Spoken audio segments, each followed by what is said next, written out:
આકાશવાણી અમદાવાદ વડોદરા. હવે આપ છોટાઉદેપુર જિલ્લાનો સમાચાર પત્ર સાંભળશો, જેના લેખક છે રાજેશ રાઠવા. આદિવાસી બાહુલ્ય ધરાવતા છોટાઉદેપુર જિલ્લામાં વસતા આદિવાસી સમુદાયના લોકો માટે અખાત્રીજના મહિનાનું વિશેષ મહત્વ હોય છે, જેને લઈને ગ્રામીણ વિસ્તારોમાં પ્રકૃતિ પૂજા સાથે જોડાયેલી માન્યતા મુજબ સારા વરસાદની કામના સાથે જોડાયેલી માન્યતા મુજબ ગામસાઈ ઇંદ અને પીઠોરાના પાનગાના ઉત્સવો ધામધૂમપૂર્વક ઉજવવામાં આવ્યા. જિલ્લાના કવાંટ નગરના પ્રસિદ્ધ બાબા પીઠોરા લખારા પદ્મશ્રી પરેશ રાઠવાએ ફરી એકવાર રાષ્ટ્રીય ફલક પર ગુજરાત અને આદિવાસી સંસ્કૃતિનું નામ રોશન કર્યું છે. દિલ્હી સ્થિત રાષ્ટ્રપતિ ભવન ખાતે આયોજિત ખાસ રેસીડેન્સી કલા વર્કશોપમાં તેમની શ્રેષ્ઠ કામગીરી બદલ રાષ્ટ્રપતિ દ્રૌપદી મુર્મુના હસ્તે તેઓને સન્માનિત કરવામાં આવ્યા છે. પાવીજેતપુર તાલુકાના ચુલી ગામે સામાજિક સંસ્થા દ્વારા 6 જોડાઓનું દ્વિતીય સમૂહ લગ્ન સફળતાપૂર્વક સંપન્ન થયું. આદિવાસી રીત રિવાજ પ્રમાણે મકાઈની ઘાટ અને કડીના મેણું સાથે ભોજન બનાવવામાં આવ્યું હતું. આ સંસ્થા દ્વારા ફક્ત ₹1 ટોકન દ્વારા બીજી વખત આયોજિત કરવામાં આવેલ સમૂહ લગ્ન મહોત્સવમાં જોડાદીઠ ઘર વખરીની તમામ વસ્તુઓ સંસ્થા દ્વારા આપવામાં આવી હતી. છોટાઉદેપુરની પહેલ સાથે રક્તદાન શિબિર પણ યોજાઈ.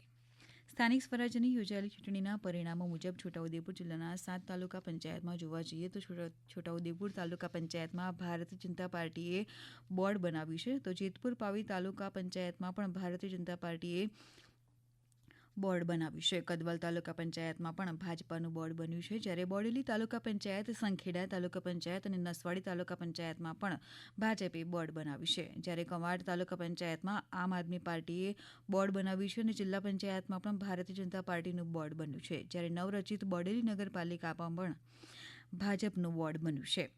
હાલના આધુનિક યુગમાં મિનરલ વોટર અને ફ્રીજના ઠંડા પાણી પીવાનો જમાનો છે, પરંતુ છોટાઉદેપુર જિલ્લામાં હજી પણ માટીના વાસણોનો ઉપયોગ થવાથી માટીકામ સાથે સંકળાયેલી હસ્તકળા જીવંત બની છે.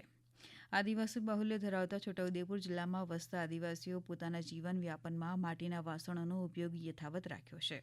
એ ઉપરાંત હાલ ગ્રામીણ વિસ્તારોમાં દેવોની પેઢી બદલવાના ઉજવાતા ઉત્સવો પ્રકૃતિના તત્વોમાં ઘોડા, ઊંટ, હાથી, વાઘ, હરણ જેવા પ્રતિકાત્મક આકારના સાધનો દેવી દેવતા સમક્ષ મૂકવાની પરંપરા આજે પણ સચવાયેલી હોવાના કારણે આદિવાસી સમાજની સંસ્કૃતિ જીવંત રહેવા પામી છે, જેને લઈને કુંભારોની હસ્તકળા પણ સચવાયેલી જોવા મળી રહી છે.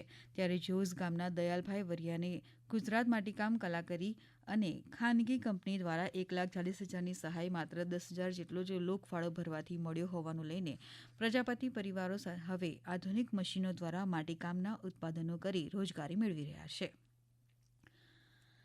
જિલ્લામાં વસતા આદિજાતિ વિસ્તારના લોકો જંગલમાંથી ટીમરૂ પાન લાવી તેનું વેચાણ કરી પૂરક આવક મેળવી રહ્યા છે. જિલ્લાના જંગલો આજે પણ સચવાયેલા જોવા મળી રહ્યા છે, ત્યારે ગ્રામીણ વિસ્તારના લોકો જંગલની ગૌણ પેદાશોમાં ટીમરૂ પાન જેવી પેદાશોનું એકત્રીકરણ કરી તેમાંથી રોજગારી મેળવી રહ્યા છે.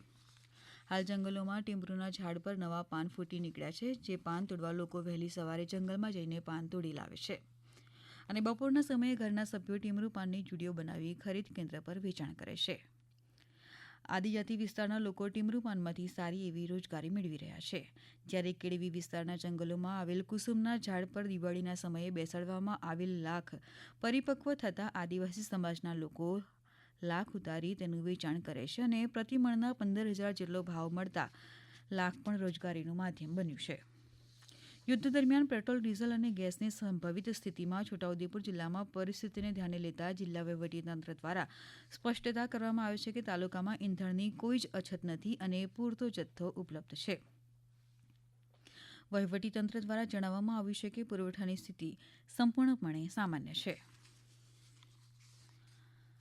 હમણાં જ આપે છોટાઉદેપુર જિલ્લાનો સમાચાર પત્ર સાંભળ્યો, જેના લેખક હતા રાજેશ રાઠવા. આ પ્રસારણ આકાશવાણીના અમદાવાદ વડોદરા કેન્દ્ર પરથી કરવામાં આવ્યું.